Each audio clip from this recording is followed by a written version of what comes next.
శోధనలను పడదోయవు. విశ్వాసమునకు కర్త అయిన యేసయ్యే మన అంటే.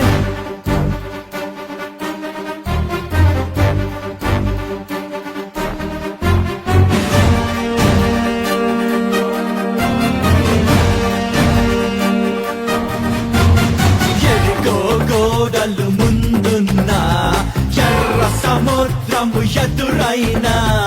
ఎరుగో గోడలు ముందున్నా, ఎర్ర సముద్రము ఎదురైనా. అద్భుత దేవుడు మనకు